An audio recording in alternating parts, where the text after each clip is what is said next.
धार्मिक हो ही नहीं सकते। सभापति जी, धार्मिक कभी सांप्रदायिक नहीं हो सकता है। सभापति जी,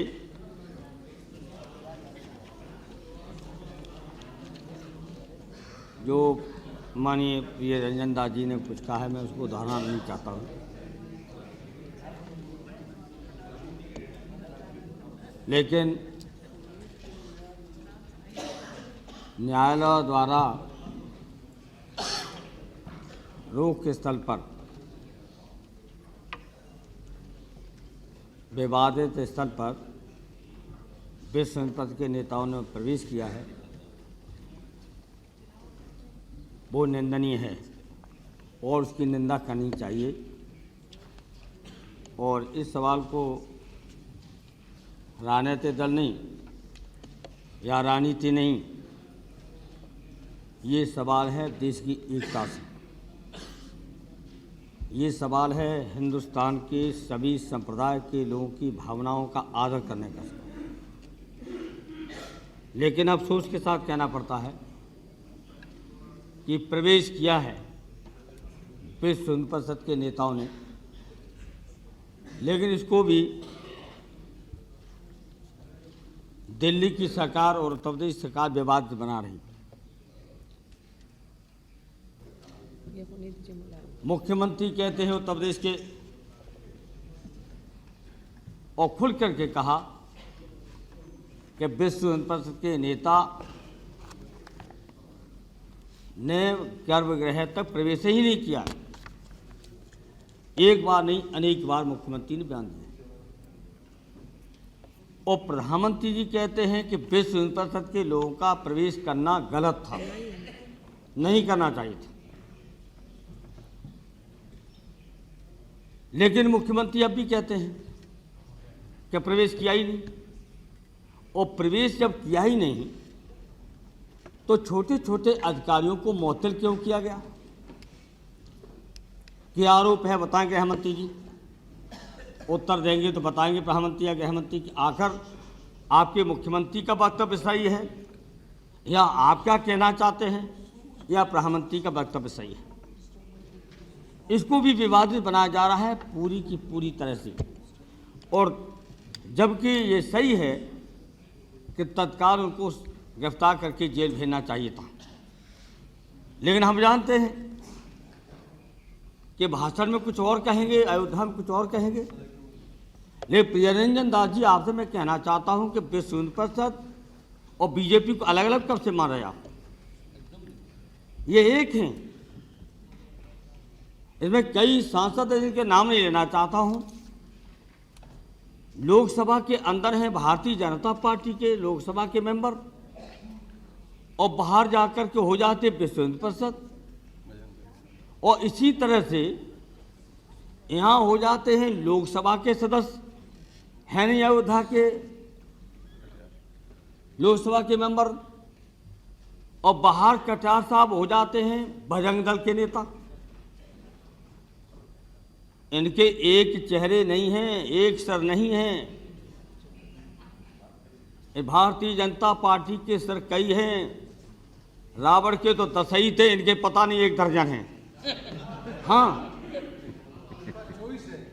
अरे कई हैं, कहीं दुर्गा बागी है, कहीं विद्यार्थी परिषद है, कहीं बीजेपी है, कहीं कुछ है। ये तो जाने कितने इनके सर हैं।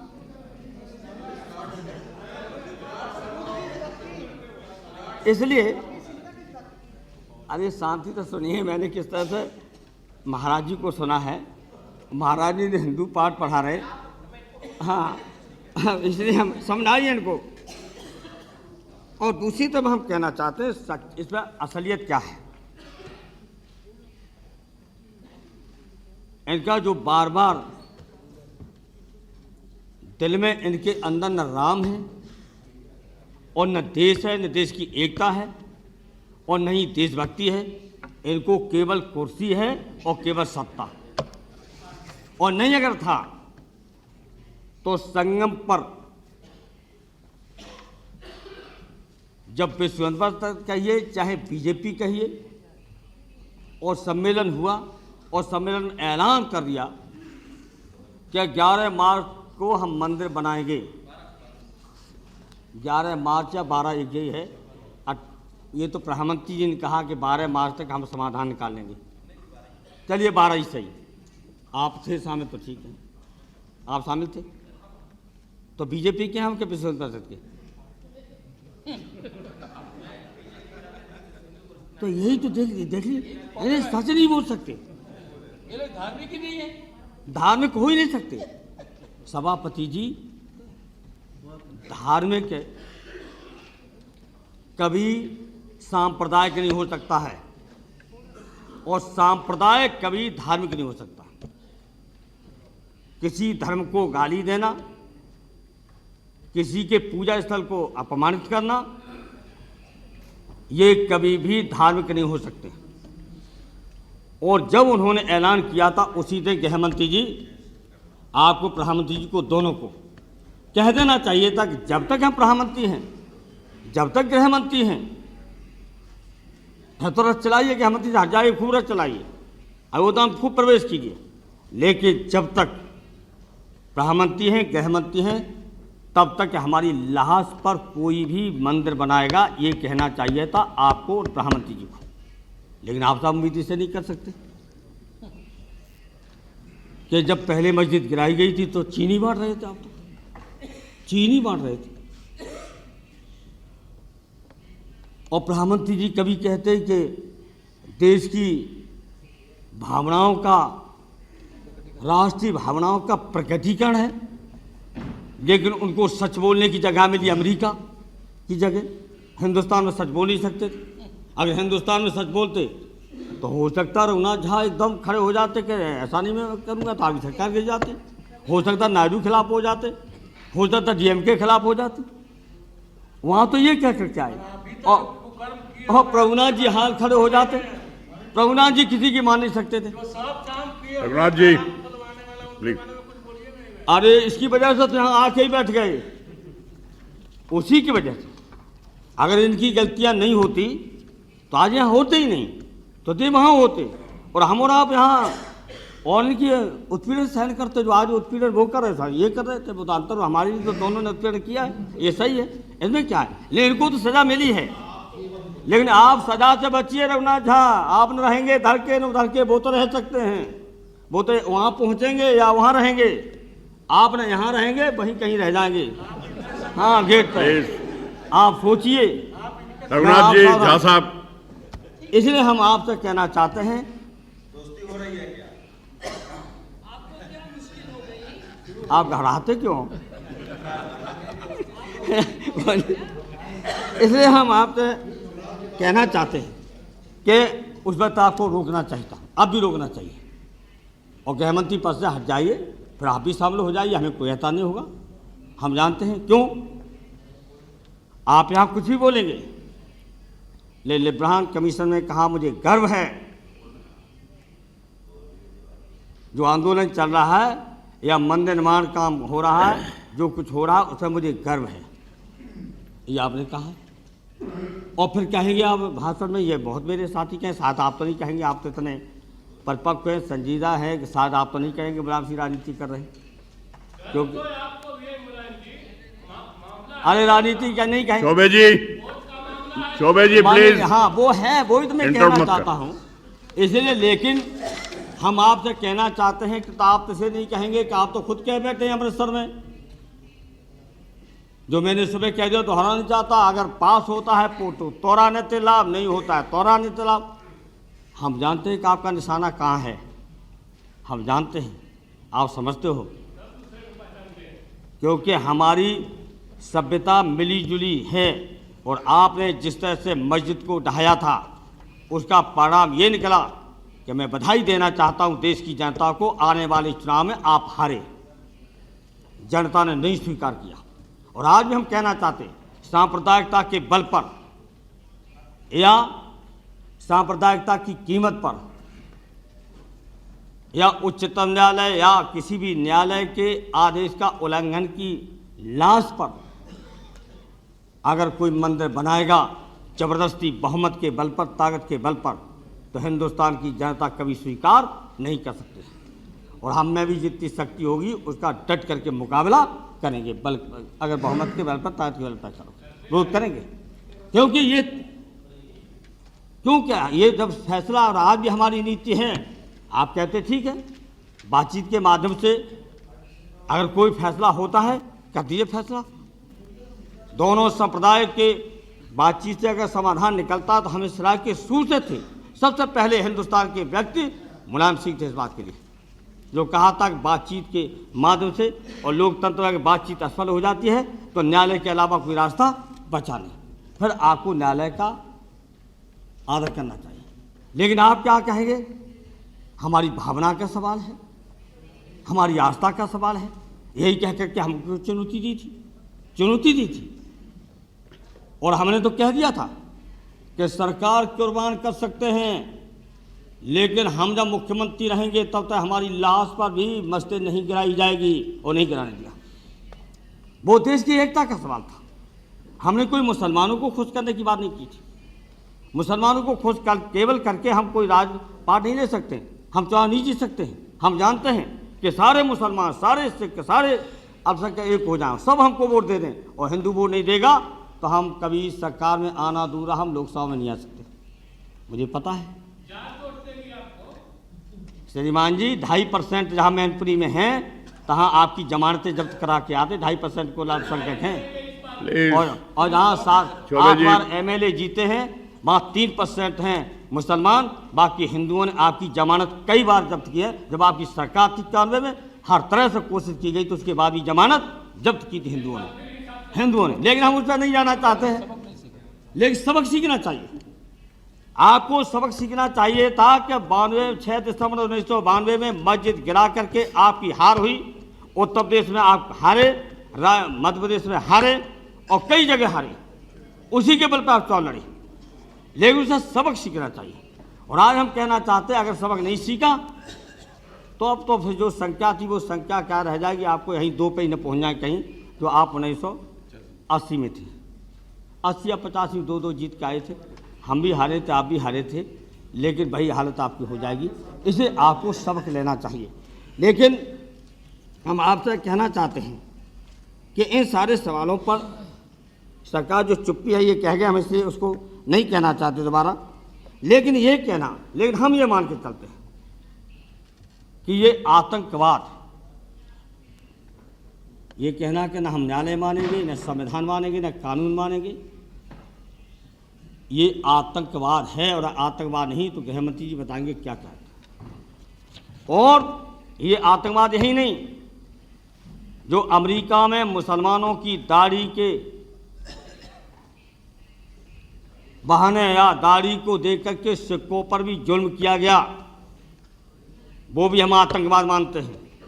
और मंदिर मस्जिद के विवाद पर इस तरह का जो बहुमत के बल पर, ताकत के बल पर न्यायालय की उपेक्षा करके न्यायालय को न मानना, ये भी हम आतंकवाद मानते हैं। लेकिन जब बार बार कहते हैं कि हम आतंकवाद के साथ लड़े, जो स्वयं आतंकवाद को फैलाता है वो आतंकवाद के खिलाफ कभी लड़ ही नहीं सकता है। आप क्या लड़ेंगे, आतंकवाद तो खुद फैला रहे।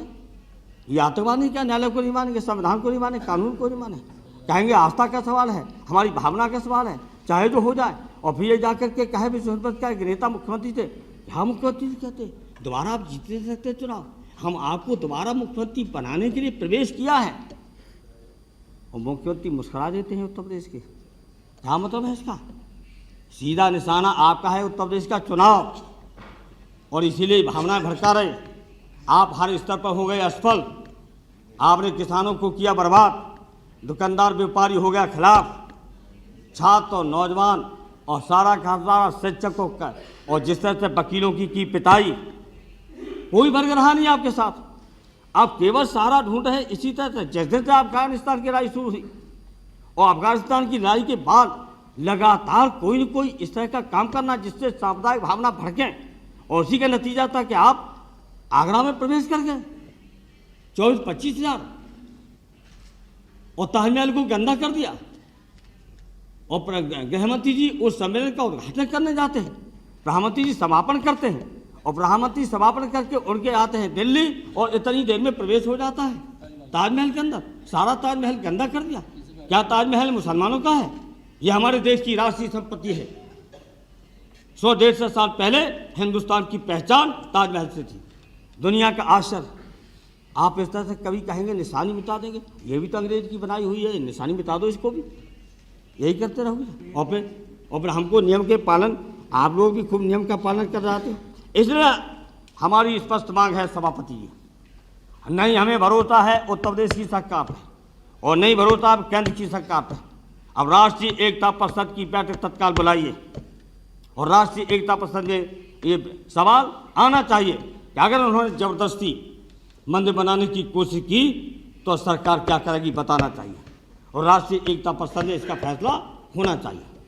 अब ये एक रास्ता है, या तो बातचीत के द्वारा करा दिए, लेकिन ये कह देना प्रधानमंत्री जी का कि 12 तक हम समाधान निकाल देंगे। बताइए समाधान क्या है, हमें जानना चाहते हैं। हाँ, हम जानते हैं क्या होना है।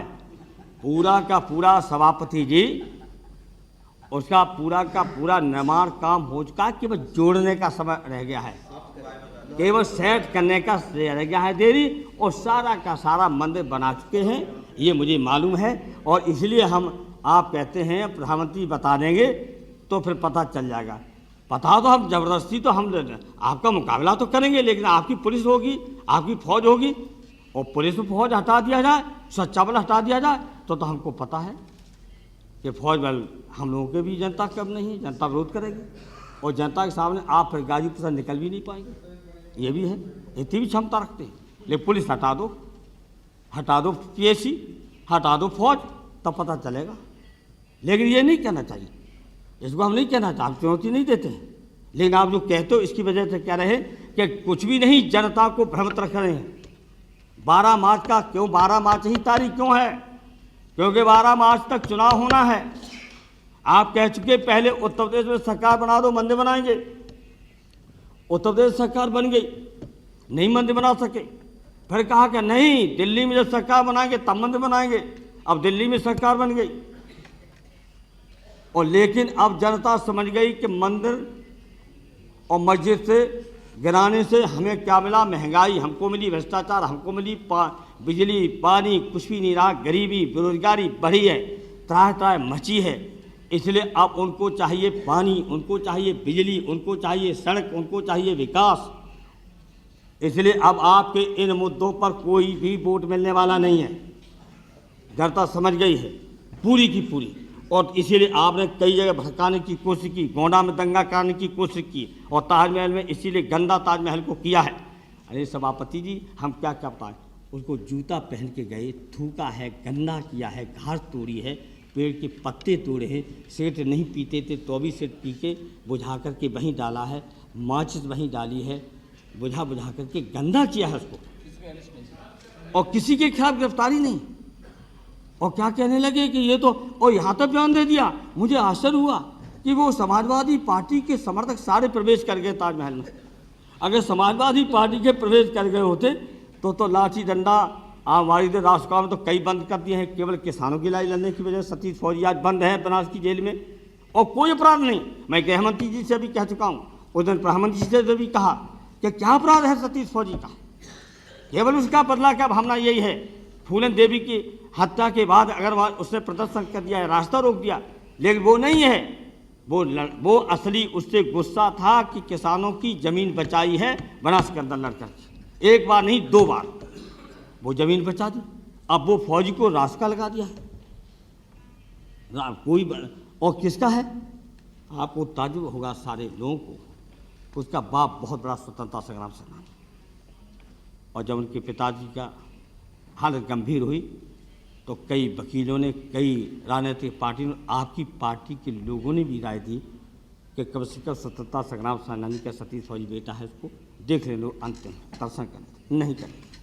जब उनका निधन हो गया उस वक्त सतीश फौजी के सारे दल, हम ये भी कहेंगे आपके भी कुछ अच्छे लोग, भारतीय जनता पार्टी के लोगों को बुरा लगा। तब केवल 4 घंटे के लिए बोलने दो, अभी 4 घंटे के लिए उनको दाह संस्कार करने के लिए मौका दिया गया। Mulayam Singh ji wind up. हाँ, इसलिए अभी थोड़ी में हम समाप्त, जल्दी कहें, मैं समझ गया था, मैं समझ रहा था आपका इशारा हो रहा है, इसलिए हम समाप्त बहुत जल्दी करेंगे। इसलिए आपसे कहना चाहता हूं कि स्वतंत्रता संग्राम सेनानी जो बाप को अपने अंतिम दर्शन नहीं कर सका, वो स्वतंत्रता सेनानी सोना होगा कि जब मेरा बेटा इस आज़ाद हिंदुस्तान में इस तरह से इन खतरनाक धाराओं में बंद करके और फर्जी में पुलिस की नाज़ी बंद किया जाएगा और मेरा अंतिम दाह संस्कार अंतिम सांस पर नहीं मिलेगा। ये कभी सोचा था? इसलिए लड़ाई लड़ी थी। ये काम किया जा रहा है। मैंने प्रधानमंत्री गृहमंत्री से भी कहा सर्वदलीय बैठक में, लेकिन अभी तक नहीं है। 5 करोड़ लोग के जमा करने क्या करें? 5 करोड़ जमा करने की धमकी दी जा रही। आप कुछ कह नहीं रहे, और क्यों नहीं कह रहे? सरकार, तभी मैं कहना चाहता हूँ, सरकार आपके ज़्यादा दिखाई दे रही, कुर्सी ज़्यादा दिखाई दे रही, देश सही दिखाई दे रहा है। लेकिन हमने आपसे कहा कि ये, और अब हमें ज़्यादा अफसर नहीं कह रहा प्रधानमंत्री जी और इनके सहयोगी दल कभी कभी खड़े हो जाते हैं तो आप भी बदल जाते हैं। आप तो उम्मीद नहीं करते कि जब आप कहते तो बदलते हैं, लेकिन अब आप भी बदलने लगे। मैंने कई ऐसे बयान दिए कि आप कहीं कुछ कहते हो, कहीं कुछ कह जाते आप भी, बचा के कहते हो, बड़ी चतुराई से कहते हो बचा के, लेकिन बात पूरी आपके दिल में है। इसलिए मिली जुली सभ्यता और संस्कृति को बचा के आपको रखना पड़ेगा। केवल सत्ता के लालच में ही ये कह करके और धमकी दे करके बार बार धमकी दे देते हो। हमको कहते हो कि हम आतंकवाद के समर्थक को सहयोगी, यहाँ तक कह दिए बाहर प्रभुनाथ सिंह। प्रभुनाथ जी कहते हैं कि ये सब बैठे हुए हम सब लोग हैं कि वो आतंकवाद के समर्थक नहीं, आतंकवाद से मिले हुए हैं। क्योंकि कश्मीर में विधानसभा पर हमला हुआ है, वो हम ही लोगों ने हमला कराया है। हमसे मिली जुली, हमसे मिला जुला रिश्ता है से हमला हुआ है। और बेचारा वहाँ का मुख्यमंत्री पूरी विधानसभा में रो पड़ा और सारे विधायकों को रुला दिया। अब कुछ भी कहते रहो, बेचारे फारूक अब्दुल्ला के सामने रोने के अलावा बचा क्या? प्रधानमंत्री कुछ कर नहीं पा रहे, गृह मंत्री उसको बचा नहीं पा रहे। जब कुछ भी नहीं कर पा रहे तो उस फारूक अब्दुल्ला को बेचारे को रोने के अलावा बचा क्या? मैं पूछा था, सोचिए उनके दिल। आप आतंकवाद को नहीं रोक पा रहे, ना आतंकवाद को आप रोक सकते हैं, न आतंकवाद रोकने की आपकी इच्छा शक्ति है, न राजनीतिक शक्ति है, न राजनीतिक इच्छा है, और सत्ता सरकार इतनी कमजोर है। इसे ऐरा गहरा कानून ला करके केवल आतंकित करने के धमकाने का काम आपका हो रहा है। और इसलिए हम आपसे अपील करना चाहते हैं कि ये मैं आज कहना चाहता हूँ, आतंकवाद पर बढ़ चढ़ के मत बोला करो, ये बहुत बात है, मत क्या करो प्रभुनाथ जी। इस हिंदुस्तान के अंदर आतंकवाद की नींव उसी दिन पड़ गई जब राष्ट्रपिता महात्मा की हत्या की गई, और हत्या करने के बाद कुछ लोगों ने समर्थन किया, उसी दिन आतंकवाद की नींव पड़ी। सच्चाई ये है, और इसीलिए आतंकवाद की बुनियाद पर प्रभुनाथ जी को जाना चाहिए। मैं आपको कह रहा हूँ, ये तो हमारी सुनेंगे नहीं, ये तो राजनीति समझेंगे। और हम बुनियाद पर बात करना चाहते हैं कि बुनियाद ये है कि गांधी की हत्या ही इस देश के अंदर आतंकवाद की नींव, और फिर उसके बाद जिससे मस्जिद गिराई गई उस दिन जश्न मनाया गया, उसी तरह से गांधी की हत्या करने वाले के जन्म तिथि पर या किस पर हमें पता नहीं, बड़े जश्न मनाए गए। पूरे के पूरे देश के अंदर भारतीय जनता पार्टी के लोगों ने जश्न मनाया। राष्ट्रपिता, जिस राष्ट्रपिता महात्मा गांधी की बदौलत मुलायम सिंह जी कृपया आप समाप्त करें, मेंबर बने, 25 मिनट से अधिक समय हो गया है। इसलिए आपसे कहते हैं, हमें लगता है कि इसमें भी जब मैं कहता हूं कि ये साम्राज्यवाद के पिछड़कू हैं, ये अमेरिका के पिछड़कू हैं, तो हम पर नाराज हो जाते हैं कि तो समाजवादी पार्टी के नेता मेरे आदरणीय जगदीश मिश्रा ये तो मूर्खतापूर्ण भाषण देते ही इस पर नाराज हो जाते कि नाराज अगर नहीं तो मैं पूछना चाहता हूँ गृहमंत्री जी, अभी तालिबान के साथ है पाकिस्तान की लड़ती हुई फौजें, वो मज़ार शरीफ में जब आत्मसमर्पण किया तो पता चल गया, आपको पता चल गया, और पाकिस्तान ने अपना जहाज भेज करके अपने सारे फौज के अफसरों को और फौज के सैनिकों को बुला लिया गया सुरक्षित। आत्मसमर्पण करने वालों, आपने क्या विरोध किया अमेरिका का? अमेरिका क्या करता रहा? उनको क्यों छोड़ा गया? आप आतंकवाद के खिलाफ लड़ेंगे? क्या आप दबाव नहीं अमेरिका के दबाव हैं, और दबाव में जब हम कहते तो आपको बुरा लगता है। तो जरीस मिश्रा जैसे हमारे वरिष्ठ नेता के बारे में कहते कि ये मूर्खतापूर्ण भाषण है। मैं पूछना चाहता हूँ ये है क्या? इसलिए हम कहना चाहते कि पूरा का पूरा विदेशी दबाव है। ये सरकार विदेशियों से, विदेशी और शक्तिशाली धनी देशों से पूछ करके काम कर रही है। ये हमारे देश की स्वायत्तता, हमारे देश की संप्रभुता, हमारे देश का स्वाभिमान, हमारे देश का सम्मान पूरी तरह सरकार ने गिराया है। और वरना हम कहना चाहते हैं कि सारी टीवी चैनल में आ गया है कि तालिबान के साथ पाकिस्तान की फौजें और पाकिस्तान के जवान युद्ध कर रहे थे अफगानिस्तान के अंदर, उनको जहाज भेज के बुलाया गया है। लेकिन अभी तक प्रधानमंत्री, गृह मंत्री ने या विदेश मंत्री ने कोई भी अमेरिका से अभी तक विरोध प्रकट नहीं किया है। क्यों नहीं किया है? आखिर क्या वजह है? तो इसलिए दबा करके देश को, इसलिए हम कहना चाहते हैं कि आप अब कहते हैं कि कश्मीर में आपने कह दिया कि अफगानिस्तान की लड़ाई खत्म। अब थोड़ा 2 मिनट और, कश्मीर का जैसे ही युद्ध खत्म होगा और सारे के सारे तालिबान अब प्रवेश कर जाएंगे, और अब आतंकवाद से बहुत बड़ा खतरा हो गया है। आतंकवाद से जब खतरा हो गया है और आपको पता हो गया है, तो हम सब लोगों को मिला करके चलना पड़ेगा। फिर आपको पोटो जैसे कानून को टोकरी में रख करके आग लगानी पड़ेगी। पोटो से नहीं होगा। जो कभी कभी आप बहस करते हैं कि अमेरिका में, इंग्लैंड में विरोध किया, और विजय कुमार मल्होत्रा जैसे योग्य माने जाते वो, उनको पता है कि अमेरिका ने कैसा बनाया है। अमेरिका ने बनाया है कि किसी अमेरिकन पर पोटो लागू नहीं होगा। उसने बना है कि 7 दिन के अंदर जांच करेंगे, और जांच पूरी नहीं होगी तो छोड़ दिया जाएगा। क्या है आपके यहाँ? क्या आप वायदा करेंगे किसी हिंदुस्तानी पे पोटो नहीं लगाएगा? ये पोटो हिंदुस्तान के लिए नहीं, क्या है, सारा का सारा पाकिस्तान भेज रहा है आतंकवादियों को। अगर आपको पता चलेगा अफगानिस्तान की लड़ाई के बाद वो सब यहाँ आ रहे हैं, तो फिर उन पर फोटो लगना चाहिए कि हिंदुस्तानी पे फोटो लगेगा। क्या फोटो लगा सकते उनको?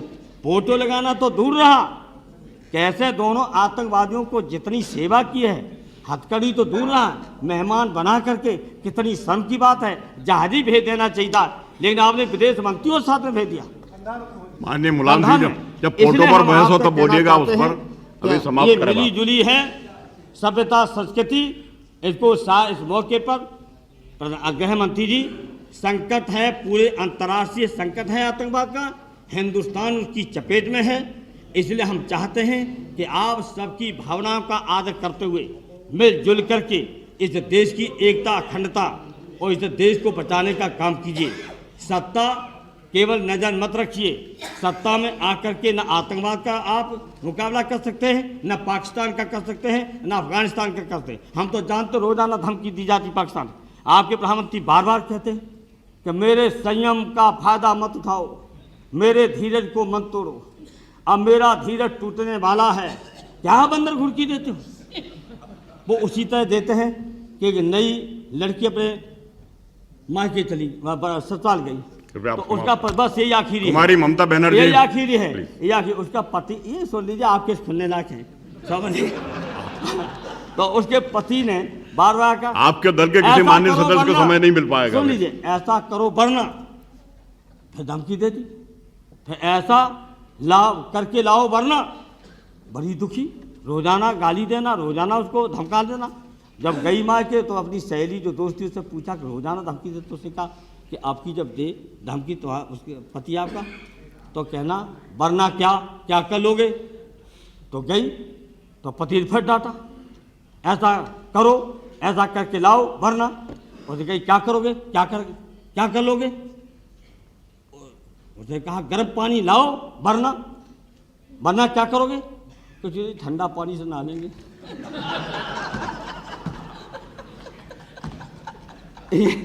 ये घुड़की है आपकी गृह मंत्री जी, आपके प्रधानमंत्री जी की। और आप खुराना तो मंत्री रखा नहीं, नहीं ये कह रहा था तारीख तय कर लो, स्थान तय कर लो, हम एटम बम हो गए। इसलिए हम आपसे कहना चाहते हैं कि धार्मिक उन्माद फैला करके ये कट्टरवादता ही असली आतंकवाद है। और हमारा आरोप है कि ये कट्टरवादता है और भारतीय जनता पार्टी के लोगों को धार्मिक भावनाओं का मत भड़काइए।